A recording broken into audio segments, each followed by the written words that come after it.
Lep večer vsem, ki ste se odločili preživeti v naši družbi. Da se mogoče še malo dodatno predstavim, ker glih omenjamo projekt Kras for Us. Sem tudi vodja v bistvu tega projekta, v sklopu katerega izvajamo te biološke večere oziroma smo jih večino letos. Um, Danes bom tudi nekaj povedala še o samem projektu, bolj proti koncu, kako se je ta zgodba cela sestavlja. Je pa moj namen, da vam danes povem zgodbo Berjanskega okrčka, ki sem jo naslovila Boj med dvema ognjema. Namenoma je to naslov postavljen v ta boj, zato ker se vrsta nekako sooča in je ujeta med dva procesa, med zaraščanje in med dejansko požare, se pravi ogenj. In pod vprašanje današnjega predavanja je, kaj se zgodi z vrsto, ko travišča, kjer živi, počasi izginjajo. Zdaj pa samo sekundo. Ekola, tako. Danes bomo govorili o Berjanskem okrčku. Colenimfa oedipus je iz družine pisančkov in je ena najbolj ogroženih vrst metuljev v Sloveniji in tudi v Evropi. Naslov samega predavanja je seveda dramatičen, zato ker se zdi to tudi precej na mestu. Zgodba, ki pa jo bom predstavljala, pa izhaja iz znanj, ki smo jih uspeli pridobiti različni raziskovalci. To ni plod samo recimo našega dela na Famnitu, ampak tudi vseh drugih, ki se trudijo s to vrsto. In sicer znanj o suhih traviščih na območjih Slovenske Istre in Krasa. Berjanski okrček je habitatni specialist. To pomeni, da je močno vezan na habitate, ki so specifični, se pravi, so travniški, odprti, imajo značilno strukturo in tudi sestavo, strukturo vrst in vegetacijo, ki je tako vrstno, kot tudi glede na gostoto primerna.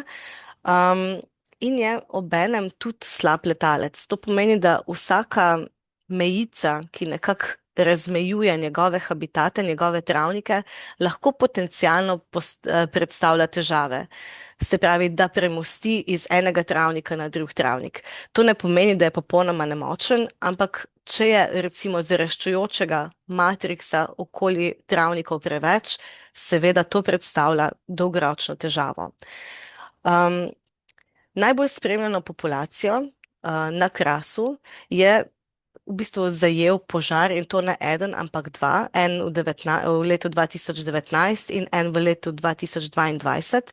In če si pogledate slike, ki jih imate na tej predstavitvi na desni strani, boste v bistvu videli, kako je izgledal habitat, kjer se je pojavljal Berjanski okrček neposredno po požaru. To je, mislim, da en mesec, slikano po samem požaru.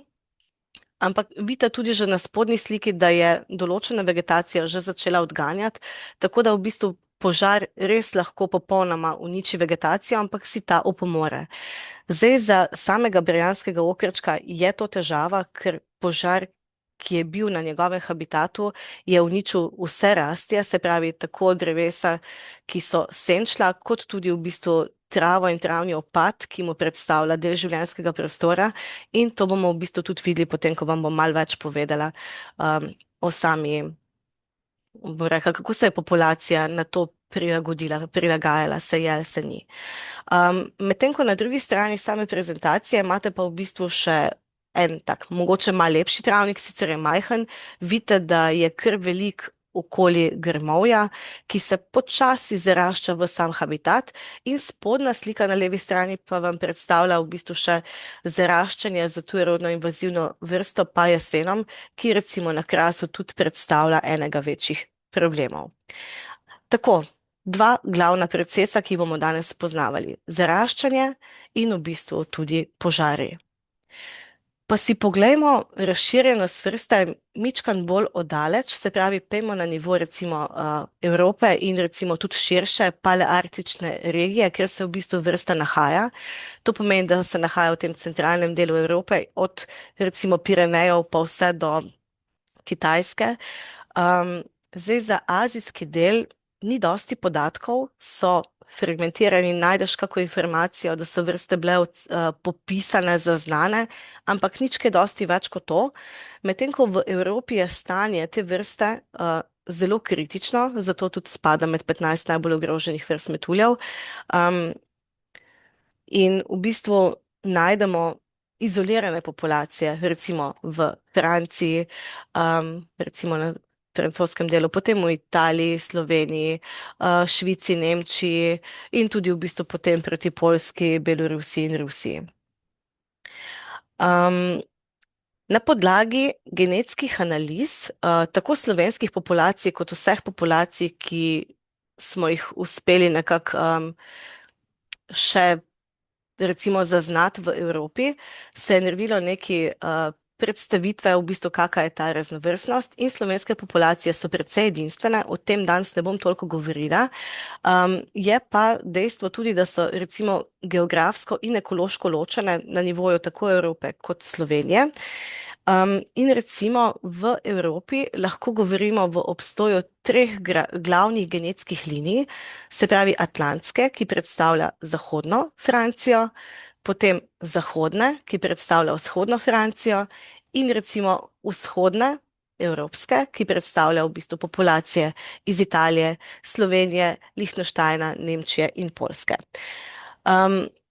Ko se je razmišljalo, kako se je ta populacija spopadla evolucijsko recimo z ledenimi dobami, se je v bistvu tudi tekom zadnjega ledenodobnega viška verjetno populacija preživela v obliki ledenodobnih zatočišč, ki so bila ena nekje na območju recimo tudi Slovenije, to je v bistvu južno in vzhodno od Alp, in drugi del je pa v bistvu na tej strani, ki predstavlja bolj francoski del, se pravi zahodno od Alp. Zato imamo verjetno tudi tako variabilnost v samih populacijah. Zdaj, sama Slovenija pa ni pomembna samo zato, ker bi ne predstavljala ledenodobni refugi oziroma zatočišče, kjer je vrsta preživela neugodne razmere tekom zadnje ledene dobe, ampak tudi v bistvu je edinstvena zato, ker v večini svoje razširjenosti Berjanski okrček poseljuje vlažne habitate. V Sloveniji pa v bistvu poseljuje dva različna življenjska tipa. Se pravi, vlažne habitate, tako kot je to značilnost širšega območja. Recimo to je primer iz populacije ljubljanskega barja in glavna vrsta, ki tvori te habitate, recimo molinija. Potem pa imamo še v bistvu drug habitatni tip, to pa so suhi zaraščujoči travniki, ki v Sloveniji predstavljajo zahodni del države, recimo Goriško regijo, potem Kraško in tudi Istrsko, skupaj s Kraškim robom. Se pravi, je Slovenija edinstvena v tem, da ima nekako zastopana oba habitatna tipa. Suhi habitati se pojavljajo še v Italiji pa na Hrvaškem, recimo v Hrvaški Istri in blizu recimo naših mej prek v Italijo. Drugače pa se recimo posebnost za to vrsto.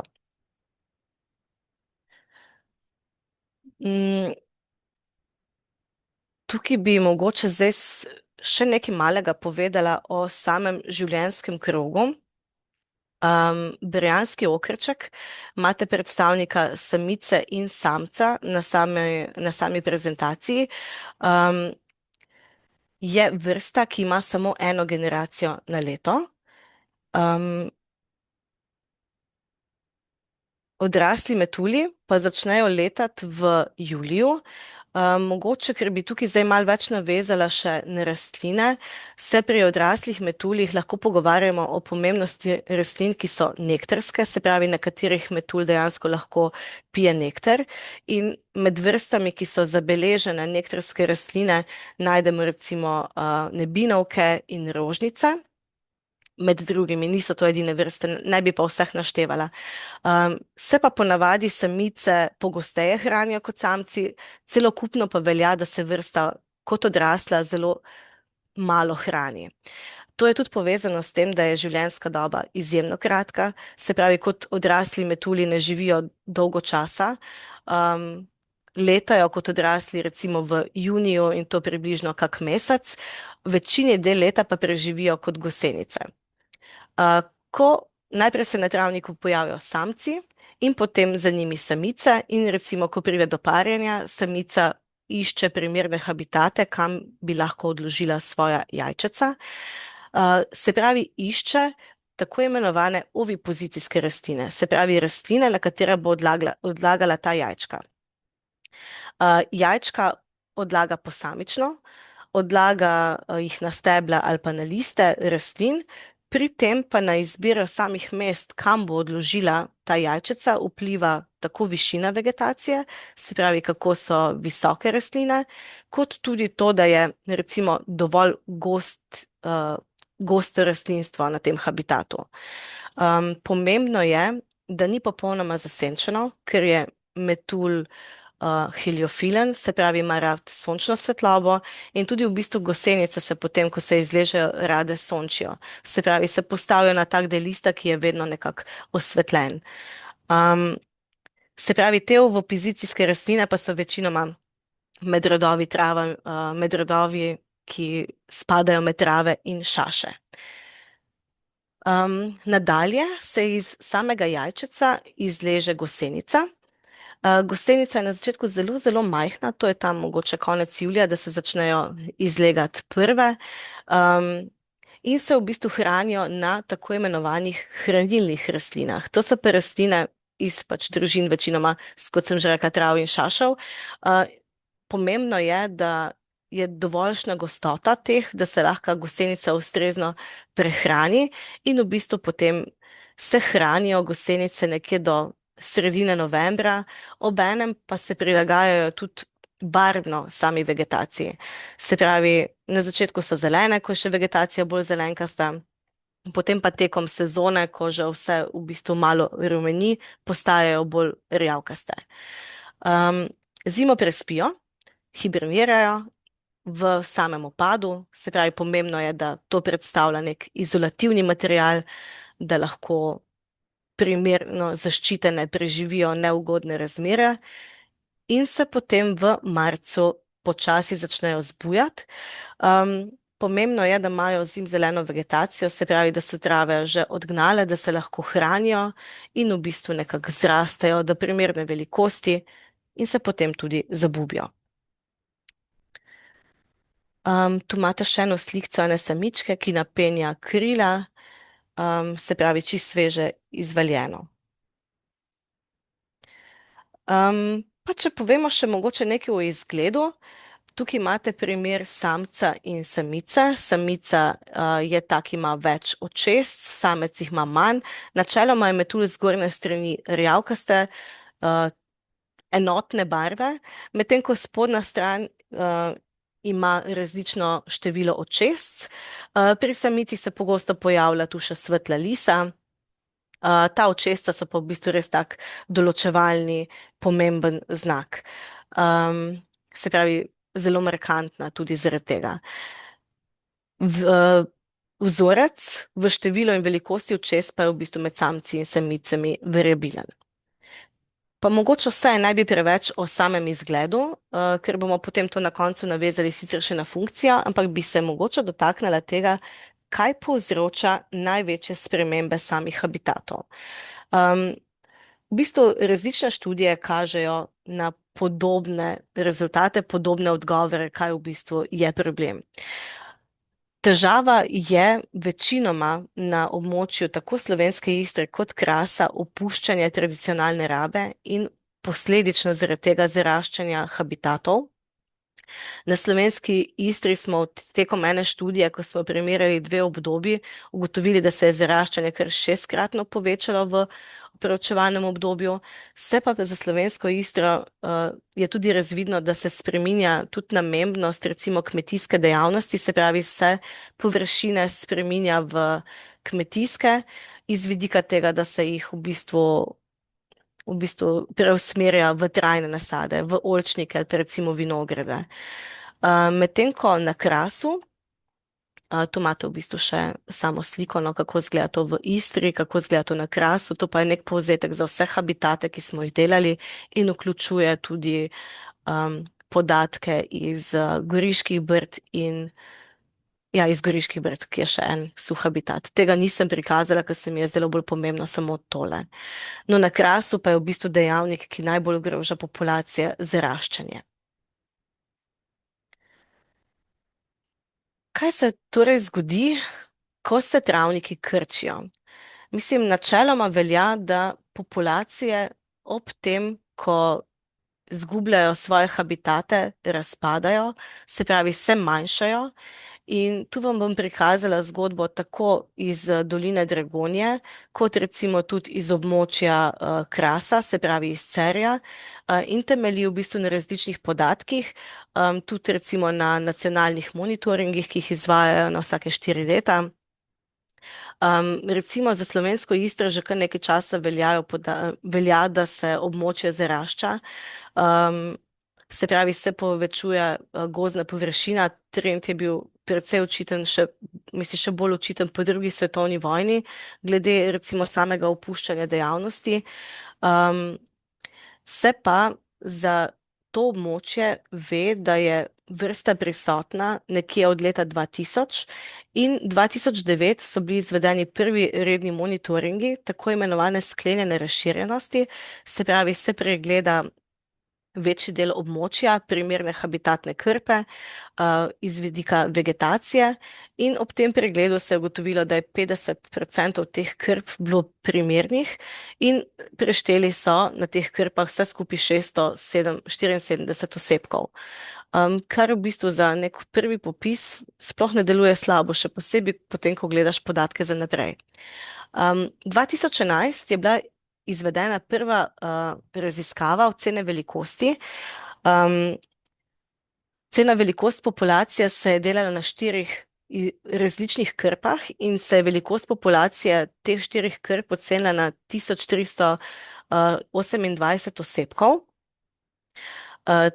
To je tudi v bistvu pokazalo, da obstaja v dolini Dragonje metapopulacijska struktura, zato ker populacije niso med sabo povezane, ampak so recimo te ločene habitatne krpe, se pravi ločeni travniki, tudi kazali na pretok osebkov in zmožnost tega, da lahko prehajajo med temi krpami, še vedno pa so lahko ocenili skupno velikost samo, če so podatke združili. Nadalje, recimo, ko je bil izveden monitoring 2015, so potrdili prisotnost na večjemu številu primernih oziroma pregledanih ploskev, je pa bilo število osebkov manjše, okoli 300, in recimo podatki enih drugih analiz so kazali, da se številčnost teh travniških površin, suhih, vzhodnih submediteranskih suhih travišč dejansko manjša in da se je zmanjšalo kar za 60% v tem obdobju. V 2019 so pregledali spet okoli 80% ploskov in pregledali ploskov in na 80% potrdili prisotnost. Osebkov je bilo okoli 600 celokupno, in izvedli so tudi popise v okviru projekta Life IP in so v bistvu ugotovili, da je vrsta bolj razširjena, kot je ocenjeno, kar je v bistvu po eni strani ugodno, se pravi, jo je več, kot smo mislili, ampak je številčnost metulja nizka oziroma upada, in to verjetno na račun zmanjševanja habitatov in tudi fragmentacije samega prostora. 2023 so izvedli še en popis, pregledali ploskve, prešteli 323 osebkov, na 75% so nekako določili prisotnost in 2024 smo izvedli pa še drugo oceno velikosti populacije, se pravi od 2011 ta ni bila narejena in smo jo zdaj po kar nekaj časa ponovno poskusili izvesti, in o tem vam bom malo več povedala tudi kasneje, ko vam pokažem še podatke. Se pravi, kakšna je številčnost populacije v dolini Dragonje. Tole je še podatek iz monitoringa, mislim, da ja, kjer so v bistvu prikazali krpe in so označili habitate z različnimi barvami. Recimo tisti habitati, ki imajo 6 ali več osebkov, so označeni z oranžno in rdečo barvo in so recimo tudi zelo pomembni v bistvu za samo preživetje vrste. Tako da so recimo še nekako bolj, uh, bi mogli biti še bolj izpostavljeni v bilo kakih, recimo varstvenih pristopih, ki se bodo potem na tem območju izvajala kot mogoče bolj prioritetna območja. In če se prestavimo zdaj še na drugi del območja, pogledamo še, kaj se dogaja na Krasu. Tudi tam je zgodba podobna, se pravi, ko se travniki krčijo, populacije razpadajo. In na Cerju je bilo 2009 ocenjeno stanje velikosti oziroma velikost populacije na 341 osebkov. Na Krasu se izvajajo v okviru nacionalnih monitoringov dva različna načina popisov. Prav na Cerju, to je tam v bližini spomenika, Parka miru, se je določilo eno območje, kjer se v bistvu te osebke prav določa velikost populacije, tako da se jih lovi, označi, ponovno spusti in se na podlagi ponovnih ulovov oceni velikost populacije. Na drugem delu Krasa, recimo od Opatjega sela proti jugu, proti Komnu, in še nižje proti Gorjanskem in tako severo, v bistvu zahodni del Krasa, no, tako če lahko rečem, pa se v bistvu pregleda lokacije in se potrdi prisotnost na teh ploskvah, ki so označene kot primerne in v bistvu prešteje osebke v enem popisu. In stanje recimo te sklenjene razširjenosti je bilo 2009 precej zaskrbljujoče. 2011 so ponovno izvedli recimo popis na teh revnih območjih, ampak 2015 recimo sem našla nekaj več podatkov. Recimo na Cerju se je delalo sicer zmanjšano območje monitoringa, ampak še vedno številčnost osebkov je bila še kar visoka. Prisotnost pa je bila recimo na večjem sklenjenem območju na 44, skoraj 45% vseh pregledanih ploskev. Osebkov pa v bistvu manj, 136 komaj. No, če to primerjamo z Dragonjo, dejansko glede na 2009 je število osebkov tukaj više.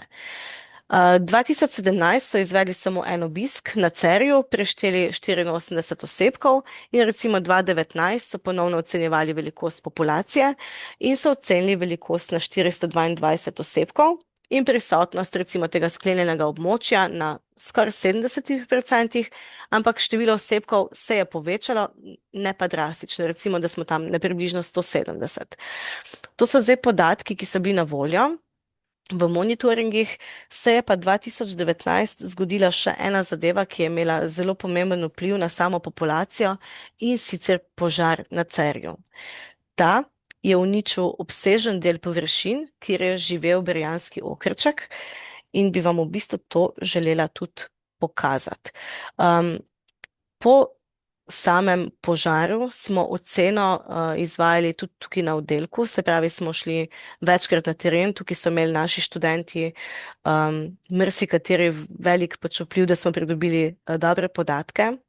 So popisovali skupaj z mentorji in ocenjevali stanje po požarju, tako 22 kot 21 in 22, in vam to mogoče zdaj predstavim. Se pravi, zdaj smo prišli do požara 2019 na Cerju.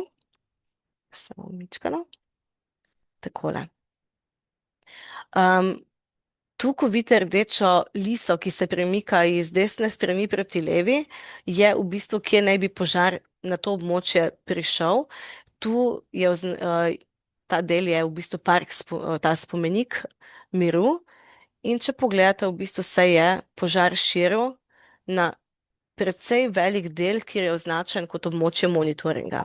Zdaj vse te barve, ki jih vidite na sami shemi, označujejo območje monitoringa, ki je bilo včasih res precej veliko, recimo to modro označeno je iz 2009. Potem tekom let so to območje spreminjali, nekoliko manjšali, tudi z vidika same smotrnosti raziskave, recimo 2015 je bilo območje veliko s to polno svetlo-zeleno črto in recimo razširjen del za 2019, oziroma iz 2015 je za 2019 pa v bistvu tale del predstavljeno, črtkan. Tako, območje požara je pa označeno z rdečo in če pogledate, v bistvu je precej velik del, ki vam ga bom zdaj podrobno kazala, to je ta del, prizadel v bistvu požar. Ves ta osrednji del. To je v bistvu osrednje območje, kjer se je izvajal tudi monitoring samega okrčka. Kaj se je v bistvu zgodilo? Zdaj, mogoče en pomislek tukaj, ki ga verjetno imate, ali pa se vam porodi ideja, je, da požari na Krasu niso neka zadeva, ki je nova, ki bi lahko imela v bistvu nek drastičen vpliv in običajno bi se z vami strinjala. Načeloma so požari del naravne spremenljivosti in občasne motnje, kot bi nek tak požar bil, so značilne za območje same vrste in ne bi ogrožale preživetje samih populacij. Težava pa je, ko pride do recimo požara na območju, kjer se pojavlja vrsta, ki ima majhno populacijo, ki ima razdrobljeno populacijo in v bistvu, ki je izjemno specialistična, obenem pa še ima nizko možnost disperzije. Tako da tukaj je požar imel kar ključno vlogo v tem, da je v bistvu naslednjo leto, ko se je gledalo, kako je stanje populacije, zabeležilo kar 56% upad same velikosti populacije. Če pa gledate percentualno, kolikšen delež habitata je uničil požar na območju monitoringa, je pa uničil v bistvu tam 46% celotnega habitata, ki se ga je spremljalo. Tako da upad v samem številčnosti populacije je bil pa precejšen, zelo očiten. Če mogoče pogledamo podatke še malo z drugačne perspektive, recimo tukaj imamo podatke iz leta 2015, ko se je izvedel monitoring in te oblački, bolj ko so temni, predstavljajo večjo gostoto populacije, bolj ko so svetli, manjša je ta gostota, tam, kjer jih ni, pa načeloma ni podatka. In 2015 je v bistvu, so oblački samo znotraj tega roza vijoličnega dela, ker je bilo to območje monitoringa v tem delu. Verjetno se je vrsta pojavljala tudi mogoče na krpi v tem delu, ki jo imenujemo F ali pa N, ampak se recimo sam monitoring v tem letu ni izvajal na tem območju, tako da podatkov nimamo. Lahko pa v bistvu območje monitoringa, ki je bilo 2019 povečano in vsebuje tudi to krpo F in N, vidimo, da je v bistvu prisotna vrsta tudi recimo na obeh teh omenjenih in tudi na tem osrednjem delu. Če se spomnite, je požar prizadel prav tale osrednji del, ki vam ga zdaj kažem. Če gledate, se pravi krpe H, I, K, N in M. F-ja recimo ne in tudi teh na tej strani ni prizadel. To je požar 2019. In ko se je zgodil požar, leto potem, ko se je ponovno delal monitoring, je bilo stanje samih gostot populacij takšno, kot ga vidite zdaj na sliki. Se pravi, v območju, kjer je bil požar, je v bistvu vso vegetacijo popolnoma požgalo. Požar je imel zagotovo uničujoče učinke na samo vrsto. Bil je, če se prav spomnim, julijski. Zdaj bi mogla prav razmisliti, če sem si prav zapomnila. Mislim, da je bil julija. In v bistvu v tem času so bili prisotni na samem habitatu slabo mobilni stadiji. V glavnem nikoli niti dober del leta, ko bi lahko rekli, da požar lahko kakorkoli pomaga, ampak tu pa, če imaš slabo mobilne stadije, pa vegetacija je skoraj do zemlje pogorela, pa lahko zagotovo v bistvu sklepaš tudi na to, da se je populacija tukaj uničila. To kaže tudi v bistvu monitoring naslednjo leto, se pravi, sama zgostitve populacije se nahajajo izven območja požara, čez samo območje so leteli kaki posamezniki, ampak na samem območju pa ni bilo zabeležene nobene vrste oziroma nobenega osebka. Potem pa je bil še požar 2022, potem seveda, ko se je recimo že stanje izboljšalo mogoče povem še to. Prvo leto po požaru, se pravi, je itak bilo slabo, se je populacija za polovico zmanjšala. Delali smo tudi še drugo leto po požaru stanje in se je v bistvu izkazalo, da se je stanje populacije izboljšalo, je bilo dvakrat višja, se pravi, iz približno 260 je zrasla na skoraj 400 nekaj osebkov. Um, Potem pa se je zgodil nov požar v 2022, ki ga zagotovo vsi poznate. To je bil največji požar v zgodovini Slovenije in v bistvu vam ta slika prikazuje, kaj je pogorelo. Se pravi, vse, kar je z rdečo in ni živo zeleno, je dejansko zgorelo. Se pravi, požar je zajel samo malo, tako celotno območje, tudi ta F, ki se je izkazal za najboljšo habitatno krpo, kot ta del, ki je že bil požgan, kot tudi v bistvu na čist drugi strani, se pravi na tem levem delu, recimo A in B in tudi del C. Ja. Najprej sem mislila, da pač del C ni bil poškodovan, ampak v bistvu po bolj podrobnem pregledu se pa je izkazalo, da tudi C je bil v bistvu prizadet na tem, v tem te drugem požaru. Se pravi, celotno območje, ki je bil del monitoringa, je v bistvu zgorelo. Seveda se v bistvu populacijo še naprej spremlja in se gleda v bistvu, kakšna je številčnost. Tudi 2 leti nazaj se je šlo pogledat in tudi lani je bil nacionalni monitoring. V glavnem, zaenkrat je stanje slabo. No. Opazilo se je nekaj osebkov, ampak posamezne osebke, no, ki verjetno prihajajo tudi od drugod. Treba je poudariti, da nobena vrsta bomo rekli, v habitatu ali pa tako na območju ni popolnoma izolirana, ampak lahko v bistvu prihajajo še iz kakih drugih, mogoče nespremljanih populacij in vam bom pokazala v bistvu, kako je pa recimo stanje populacij v bližini. Tu imam eno sliko, ki nekako povzame to naše območje, recimo ta velika slika, ki jo gledate.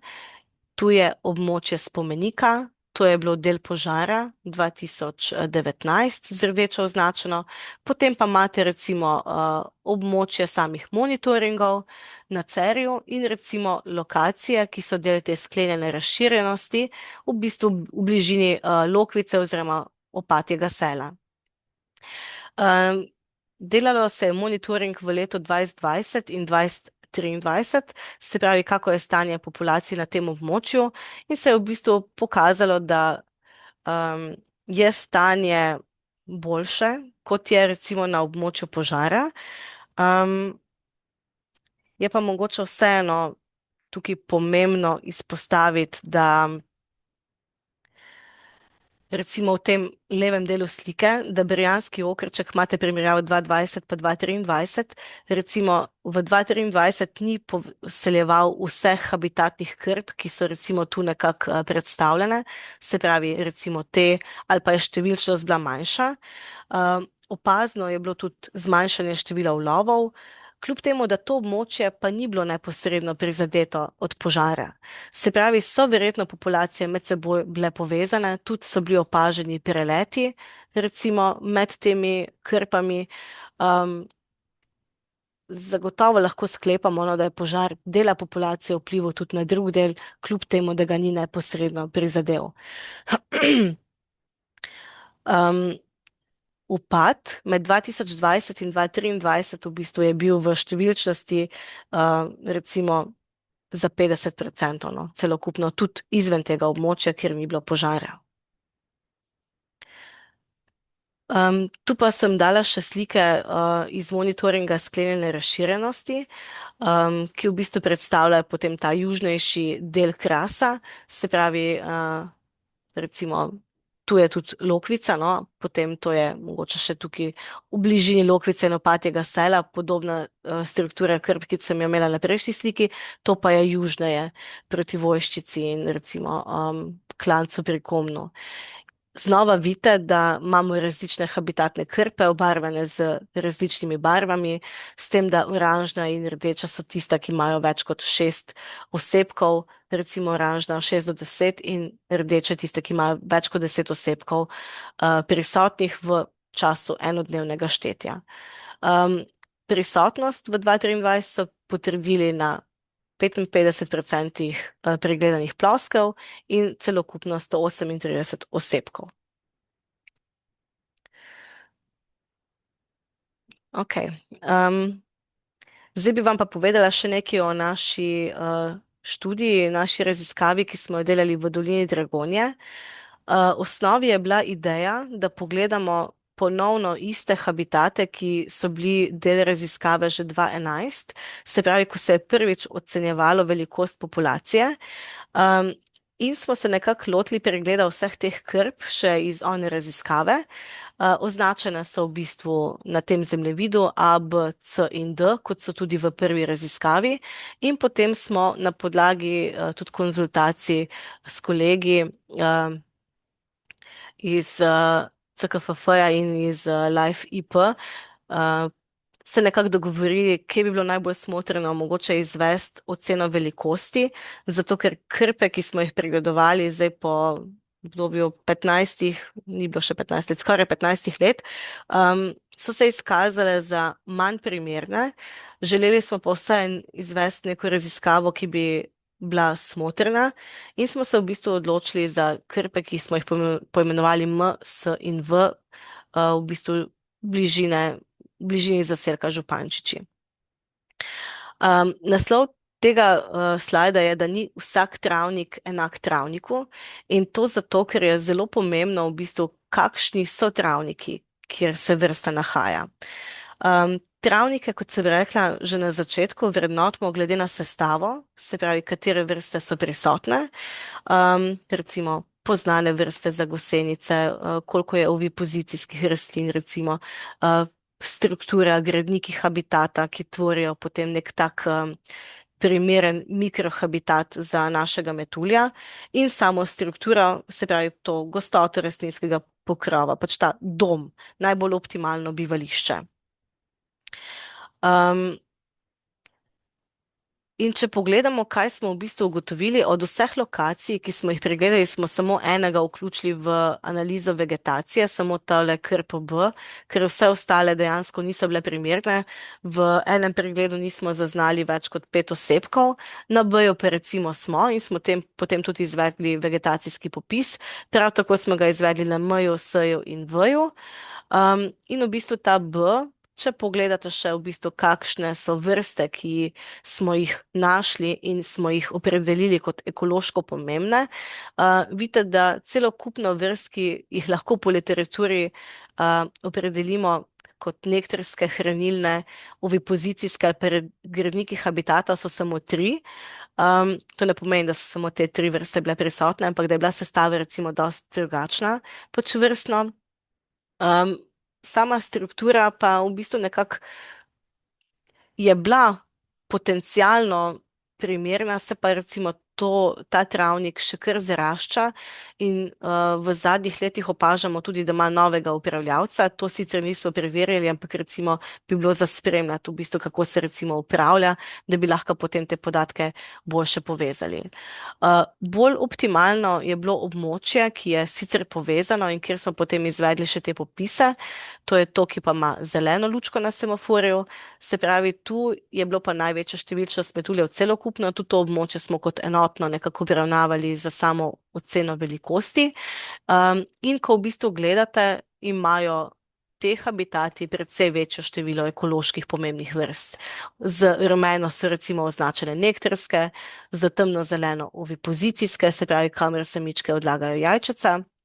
Svetlo-zelene so tiste, s katerimi se prehranjujejo gosenice in v bistvu kot gradniki habitata, ki ustvarjajo to neko primerno strukturo, so pa v bistvu posiveni. Tako da ja, najboljše od vseh je bilo pač območje V, se pravi, ko lahko pa vidite tudi na sliki, da pa se že deloma zarašča. Tukaj je bilo največje število primernih vrst in tudi v bistvu habitat je mali raj, lahko rečeš, za barjanskega okrčka. Če bi povzeli recimo znanje, kaj je dobro za vrsto v Dolini Dragonje, Zagotovo lahko rečemo, da vrsti najbolj ustrezajo suha submediteranska drevišča, ki so raznolika po strukturi, se pravi, da je vegetacija nekje srednje visoka, med 25 in 56 centimetrov, da je visoka pokrovnost, se pravi, da je prisotna ta zeliščna plast, travni opad, se pravi, ta suhi del, ki ustvarja kot neke kopuče, te mehke dele, ko recimo hodiš po travniku, se ti zdi, da prav malo hodiš po, ni prava beseda trampolin, ampak tako po mehkem, no. Pomembne so tudi recimo vrzeli, se pravi, da habitat ni popolnoma stičen, se pravi, da so nekje mal bolj gosta vegetacija, nekje mal bolj odprto, kar v bistvu te gradnike, te trave in šaši tudi naredijo za svojo rastjo in to predstavlja v bistvu raznolikost mikrohabitatov. Ena bolj ključnih stvari, ki pa jo moramo izpostaviti, je pa to, da je pomembno, da so habitati, se pravi življenjski prostori med seboj povezani, se pravi enako pomembno kot to, da imamo v bistvu dobro kakovost same zaplate. Ker če imamo samo eno, se pravi, da imamo dober travnik, ki je popolnoma nepovezan, dolgoročno verjetno nima neke možnosti, da bo lahko vzdrževal populacijo. Pomembno je tudi povedati, da vrsta do neke mere tolerira začetne faze zaraščanja, se pravi, jo ne zmoti, če se v bistvu počasi začne zaraščati, je pa to samo do neke mere. Se pravi, ta mozaičnost v smislu zaraščanja je začasno ugodna, ker je dostikrat lahko to tudi prehodni korak od mogoče neke prejšnje bolj intenzivne obdelave v manj intenzivno in to zaraščanje lahko v bistvu pomaga vrsti, da se tukaj nahaja vsej za nekaj časa, ampak dolgoročno pa v bistvu vrsta potrebuje neko upravljanje, se pravi, mora biti ta habitat upravljan, drugače se zaraste v gozd. Preveč grmovja namreč, kakorkoli gledamo, zmanjša ustreznost in delež zaraščenih površin se je povečal približno 6-krat in v bistvu tudi to, da se travnike preoblikovalo v kmetijske površine, je seveda en od večjih negativnih vplivov na območju Dragonje. Zdaj pa, da vam pokažem še neko podobno sliko, recimo od tega, kaj se je delalo na Krasu v okviru tudi našega projekta. Se pravi, spremljali smo, kako je stanje bioindikatorskih vrst, smo to poimenovali. Sodelavec Kevin vam je že povedal o opraševalcih nekaj stvari, se pravi, se je spremljalo stanje opraševalcev na več različnih točkah. Popisali smo vegetacijo in zdaj bomo v bistvu samo en del te vegetacije, ki smo jo popisali, navezala še na območje monitoringa za samega okrčka. V bistvu imamo dve krpi, kjer smo popisali sam habitat v 2025, se pravičujem. In v bistvu je bilo to že kar nekaj let po požaru, no. Na tej piki je v bistvu habitat sta prizadela dva požara, se pravi požar 2019 in požar 2022. Ta pika predstavlja v bistvu stolpec, sredinski stolpec, se pravi 2019-2022, dva požara, medtem ko požar 2022 tule na F-ju pa v bistvu predstavlja to zadnji stolpec, se pravi koliko je bilo različnih vrst, ki jih lahko ekološko nekako predelimo pomembne za okrčka. In vidite, da na teh dveh habitatih v bistvu je požar na 2019 in 2022 oziroma to območje nekako naneslo največje število vrst, ki so za okrčka pomembne, sledi recimo F v tem delu, se pravi, ko je bil samo enkraten požar in recimo v primerjavi s kontrolo, kjer je okrček ves čas prisoten in ga tudi beležimo, spremljamo v okviru te spremljanja populacij v Opatnem selu, pa recimo imamo samo 7 ekološko pomembnih vrst, ki jih lahko nekako tukaj prepoznamo. Zdaj to lahko na prvi pogled deluje, kot da je dobro, da je v bistvu zgorelo, da se je veliko vrst nekako kar pojavilo in da je to zelo ugodno za vrsto. Tehnično iz vidika, če gledamo, da se je prej območje intenzivno zaraščalo, senčilo in v bistvu te vrste nekako niso mogle uspevati, ja, je to v bistvu ugodno, ampak pomembno je izpostaviti, da primernost vegetacije za okrčka ne nastane kar v naslednjem letu, recimo, ko se odpre travnik, ampak traja nekaj let, da se zgradi primerna gostota in ta struktura vegetacije. Zdaj, po prvih ocenah so to ugotovili, recimo, da traja lahko približno 3 leta, to je bilo po požaru 2019, ampak če prijeta dva zaporedna požara, pa še ni popolnoma jasno, ali je to za vrsto ugodno ali ne. Tako da sama prisotnost rastlin še ne pomeni, da je tam vrsta tudi prisotna. Um, Kljub temu, da imamo recimo ugodne podatke, iz vidika tega, katere so ekološko pomembne vrste za rastlin, za barjanskega okrčka, okrčka na tem območju še ni nazaj, se pravi, se ni ponovno vrnil. Tudi vprašanje, če se od kakih bližnjih habitatov lahko, no, tako da to je še recimo del mogoče prihodnjih študij.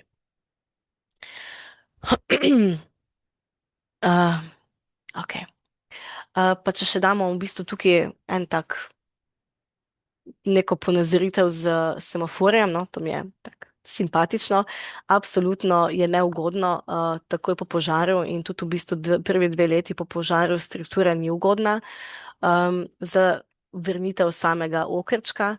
Problematično je tudi recimo zaraščanje, to sta dve spodnji sliki, se pravi na tem desnem delu vidite zaraščanje z rujem in na levem delu zaraščanje s tujerodno invazivno vrsto s pajasenom. To je oboje prehodno,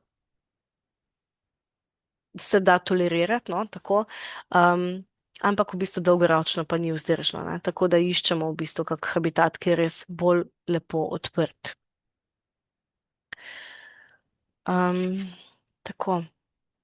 Zdaj, če bi povzeli oboje, se pravi, kako vpliva ta počasna senca grmovja in hiter ogenj, se pravi in zaraščanje in požari, lahko rečemo, da v slovenski Istri habitat počasi izginja, zaradi predvsem opuščanja košnje in paše. Zarašča se z grmovjem, z gozdom, habitati niso povezani, se pravi, so razdrobljeni in travniki postajajo preveč zaprti. To, da populacije ostajajo ujete v majhnih zaplatah, je slabo, ker se jih lahko v bistvu hitro izgubi in ta nepovezanost med njimi predstavlja še dodatno grožnjo. Po požaru pa na Krasu ugotavljamo, da se habitat zarašča, prihajajo vrste, ki so pomembne ekološko za prisotnost barjanskega okrčka, ampak se je zagotovo zgodilo to, da ta nenadna izguba pokrova je bila negativna, izgubila so se tudi nemobilni stadiji vrste, se pravi gosenice, so pač zgorele, so bile uničene, celoten mikrohabitat se je spremenil, kar je vplivalo potem tudi na mikroklimo, v bistvu za samo vrsto. To odpiranje habitata pa je ugodno, to bi rekli, da bi si želeli več takega habitata, ker v bistvu samo z večanjem travniških površin lahko bi potencialno zagotovili večjo povezljivost. Tako da po eni strani nas lahko potem tudi, kot sem že prej rekla, napelje na idejo, da so razmere po požaru začasno boljše. Tako da, ja, zagotovo so, ampak vrste še ni nazaj. Zdaj, iz vidika vegetacije se je stanje mogoče izboljšalo, ampak se pravim, šele čas bo pokazal, no, kako si bo populacija opomogla. Mogoče je še en tak pomemben podatek, da je na Krasu do zdaj veljala kot druga največja populacija, najprej je bila največja na Barju, pa recimo se je tam zgodilo, da je populacija kolapsirala zaradi intenzifikacije, potem tukaj na Krasu je bila naslednja, ki je imela zelo visoko številčnost, pa se je recimo zgodil požar in zdaj recimo smo v Dragonji, kjer vemo, da je veliko število osebkov, tudi naši podatki vam bojo zdaj naknadno pokazali, da je zanimiva velikost, no. Ampak še vedno, če ne bomo tega vzdrževali, se bo stanje poslabšalo.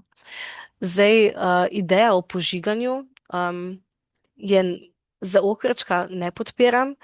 Lokalno lahko sicer omejuje požiganje zaraščanja, ampak se je treba zavedati, da pri tako ranljivi vrsti se v bistvu uničijo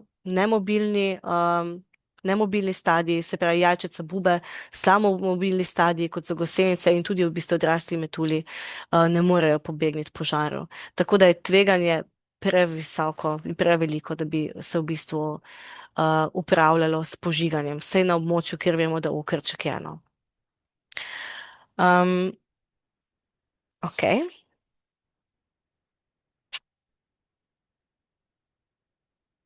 Zdaj pa povemo še nekaj o recimo, o samih krilih, funkciji kril, se pravi, kako se te živali obnašajo v samem prostoru. Se pravi, govorili smo, da so med samci in samicami seveda razlike. So tudi razlike vezane na velikosti kril, ne samo v bistvu na izgled. Recimo samci imajo krajša in širša krila.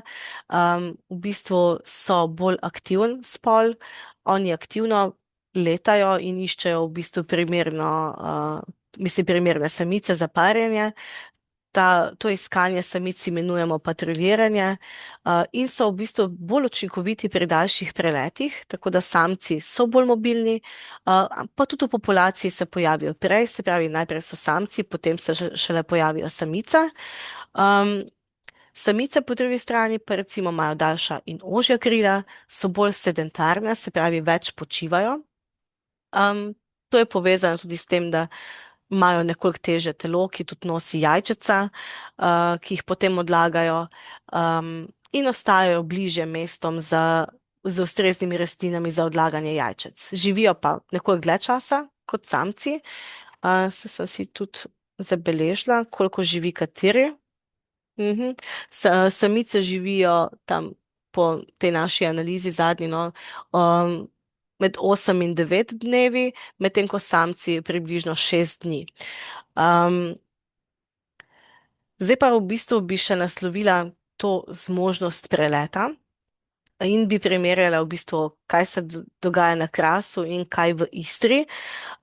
To so rezultati na levi strani ene magistrske naloge, ki jo je izvedla Kaja Vereš, in v bistvu naši podatki iz raziskave v Dragonji. In lahko v bistvu celokupno rečemo, da je nekako sposobnost zaznave preletov odvisna od sistema preučevanih krp, kakšna je velikost, razdalja, kak je ta vmesni matrix, se pravi, kako je sploh mogoče preleteti z ene v drugo krpo. Zagotovo pa nek vpliv prinesejo tudi naravne nesreče. To boste pa videli v bistvu, ko bom komentirala rezultate recimo Krasa. Velja, da večja izoliranost krp po teoriji nekako živali nekako, kako bi rekla, spodbuja k daljšim in bolj tveganim letom. Sicer je ta delež živali manjši, ki delajo take dolge in tvegane lete, ampak recimo nekako omogoča kolonizacijo novih habitatov. Velja pa za oba primera, da so samci bolj aktivni od samic. Kot sem že povedala, je to funkcija vezana na spol in tudi v bistvu mogoče na sposobnost kril, in da premiki daljši od 300 metrov so v bistvu redki. Zdaj za Kras velja, da samice v povprečju preletijo daljše razdalje kot samci.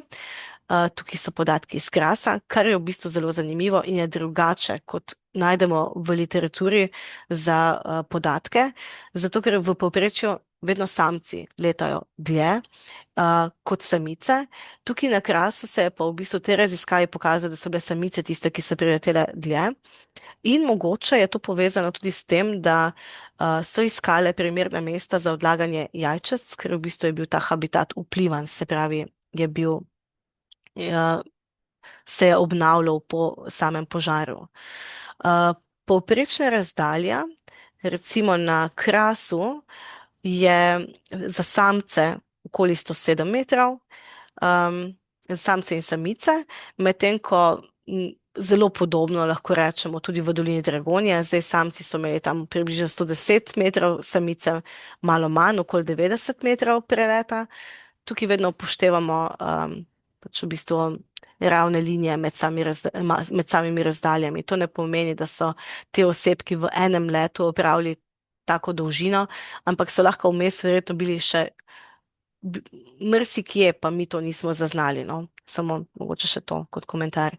Um, Celokupno pa v bistvu prevladujejo kratke razdalje, na Krasu nekje do 50 metrov, recimo v Dragonji pa nekje do 100 metrov. Kakšne so bile pa najdaljše preletne razdalje? Na Krasu še precej dolge, se pravi tam okoli 850 metrov, kar je precej, no, to je lahko tudi povezano s tem, da je res habitat bil požgan, se pravi, da so iskali te nove habitate. In v Dragonji je bilo to precej manj, no, bližje 400 metrov, recimo 437 za samce in 383 za samice. Um, To so bile najdaljše nekakšne razdalje. Potem se je pa v bistvu tudi ocenilo, čisto statistično, kakšne bi bile pa največje možne preletne razdalje. To so bile opažene, zdaj pa ocenjene. Zdaj na Krasu bi lahko bile tudi tam do kilometra, recimo za samice, za samce in kilometra in pol za samice. Kar je precej, to sem zdaj že večkrat rekla, ampak to je res v primerjavi z drugimi študijami dosti. Medtem ko v Istri pa je bila največja ocenjena preletna razdalja tam okoli 600 metrov, no. Se pravi manj, ampak tudi nezanemrljivo. Se pravi neki, bomo rekli, dolžine, tudi te metulji, kljub temu, da rečemo, da so slabi letalci in da ne zmorejo tudi oni preleteti. Tako da 100 metrov, mogoče še, ja, za večino je že kar daleč, no, ampak mogoče pa bi se lahko s kako povezanostjo recimo kar vseeno premikali tudi na večjem območju. Tako se sklepa, da se v dolini Dragonje dogaja.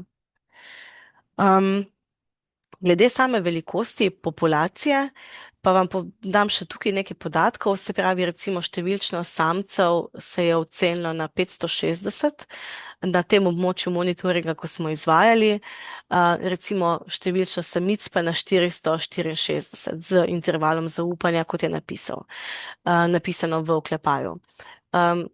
Tu smo v delu Dragonje, se pravi, to je Natura 2000 območje, to je naše območje monitoringa, ki je povečano v tem delu, se pravi, ta dva večja travnika in z različnimi barvami rdeče je nekako označeno, kje so bile največje zgostitve. In recimo ta zaraščujoči del, ki smo ga poimenovali je res v bistvu zelo bil gosto nekako zastopan z metulji.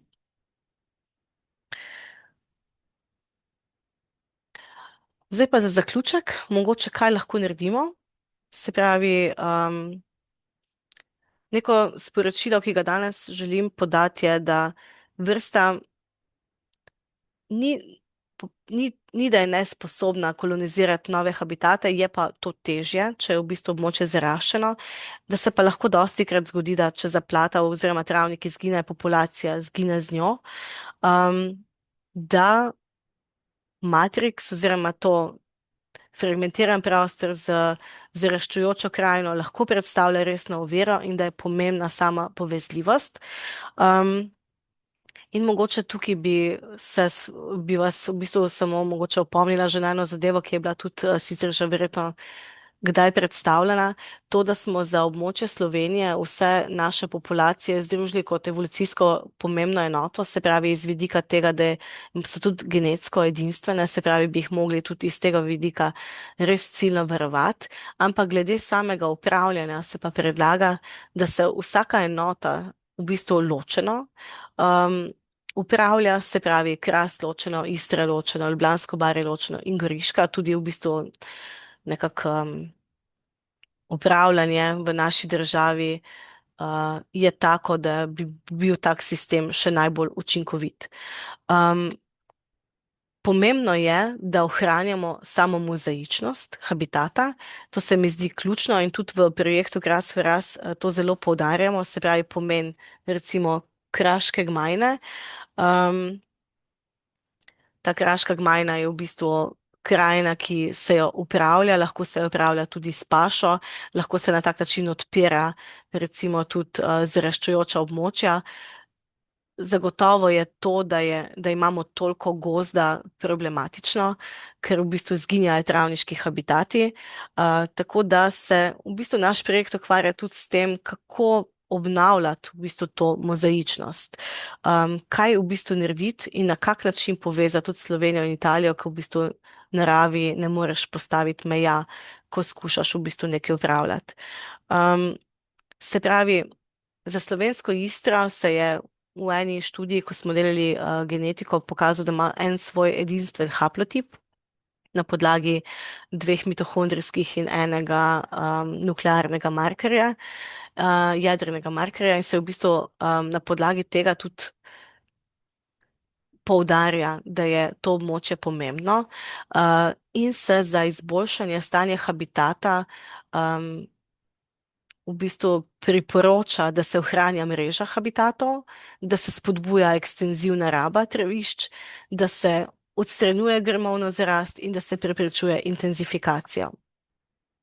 Na Krasu, kjer pa je bilo največ edinstvenih haplotipov, možno tudi, da zaradi kakih povezav s čezmejnimi populacijami, to nismo uspeli dokazati, je pa definitivno pomembno sporočilo to, da moramo ohranjati travišča, ne samo gozda in tukaj iskati v bistvu neke možne dogovore iz tega vidika.